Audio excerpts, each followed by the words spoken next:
मुख्यमंत्री नायब सिंह सैनी हरियाणा विधानसभा के शीतकालीन सत्र से पहले बजट घोषणाओं की समीक्षा कर रहे हैं। कोशिश कर रहे हैं कि सत्र के दौरान विपक्षी विधायकों के सवालों का जवाब भी दिया जाए। अलग अलग विभागों की रिपोर्ट भी तैयार की जा रही। लाडो लक्ष्मी योजना को समय पर पूरा करने के निर्देश भी दिए गए हैं। शिक्षा विभाग समेत कई विभागों की समीक्षा भी हो चुकी है।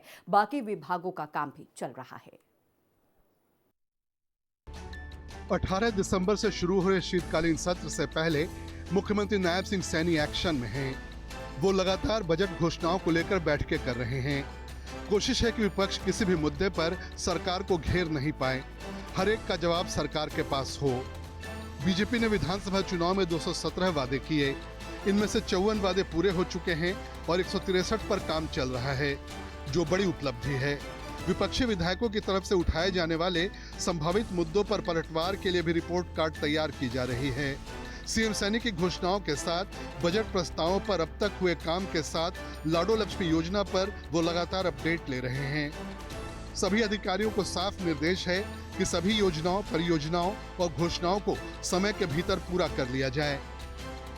लापरवाह अधिकारियों पर गाज भी गिर रही है। सभी को जनता के लिए काम करने को कहा गया है। जनता दरबार या बाहर लोगों से मुलाकात के दौरान अगर मुख्यमंत्री सैनी को अधिकारियों की लापरवाही मिलती है, तब वो उस पर जांच करवाते हैं और सही पाए जाने पर कार्रवाई भी करते हैं। अफसरों को साफ निर्देश है कि वो घोषणाएं पूरी करें या कुर्सी छोड़ें। एक साल में 12 अधिकारियों को निलंबित किया गया है, 2 आईएएस को जबरन रिटायर कराया गया है और 80 पर विभागीय जांच चल रही है। मुख्यमंत्री नायब सिंह सैनी के लिए सबसे ऊपर जनता है, उसका कोई भी काम रुकना नहीं चाहिए। लाडो लक्ष्मी योजना पर मुख्यमंत्री का कहना है कि पात्र लाभार्थी परिवारों तक योजना देर किए पहुंचना चाहिए। राज्य ऐसे ही घोषणा कर वादे को पूरा नहीं कर पा रहे हैं, नायब सिंह सैनी सरकार ने अपने पहले ही साल में इसे पूरा कर दिया। शिक्षा में भी बच्चों को गुणवत्तापूर्ण शिक्षण वातावरण सुनिश्चित करने को अधिकारियों को कहा गया है। शिक्षा विभाग से जुड़ी 15 घोषणाओं में से 6 को पूरा कर लिया गया है, बाकी 9 पर काम चल रहा है।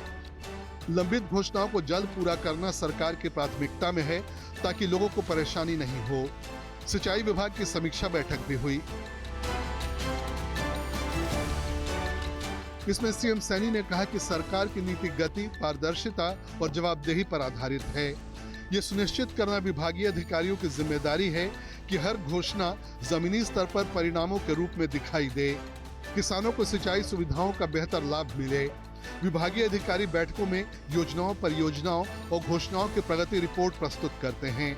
मुख्यमंत्री का निर्देश है कि सभी घोषणाओं को प्राथमिकता के साथ निर्धारित समय सीमा में पूरा,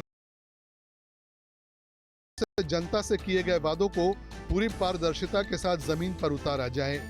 सभी 90 विधानसभा क्षेत्रों के लिए बूथ लेवल एजेंट BLA-1 नियुक्त किए गए, जिनकी बैठक रविवार को हुई।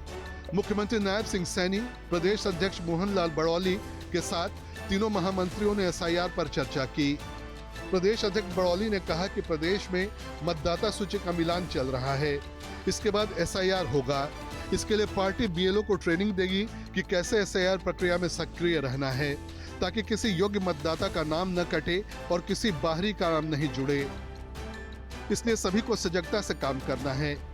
सीएम नायब सिंह सैनी ने कहा कि संगठन और सरकार के बीच तालमेल से ही जन कल्याणकारी योजनाओं को अंतिम व्यक्ति तक पहुंचाया जा सकता है।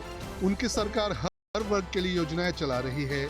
इन योजनाओं की जानकारी हर व्यक्ति को होना जरूरी है, तभी बीजेपी का अंत्योदय का संकल्प पूरा हो पाएगा। सीएम सैनी ने कहा कि हर बीजेपी कार्यकर्ता का दायित्व है कि वो अपने क्षेत्र के लोगों को इसकी जानकारी दे। बैठक में संगठनात्मक मजबूती, बूथ स्तर पर कार्य योजना और सरकार और संगठन के बीच बेहतर तालमेल को लेकर चर्चा की गई। इसके बाद BLA-1 की सूची चुनाव आयोग को सौंपी जाएगी।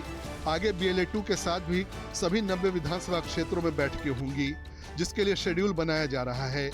जनवरी तक 20,429 BLA-2 नियुक्त किए जाने हैं। सोमवार को मार्केट कमेटी के चेयरमैनों को सीएम आवास संत कबीर कुटीर बुलाया गया है। उन्हें 1 घंटे का प्रशिक्षण दिया जाएगा, जहां उनकी जिम्मेदारी बताई जाएगी। सीएम खुद टिप्स देंगे, जिससे आम जनता को ज्यादा फायदा मिले। ब्यूरो रिपोर्ट, हिंदी खबर। हरियाणा डायरी में बस इतना ही, लेकिन खबरों के लिए देखते रहिए हिंदी खबर। नमस्कार।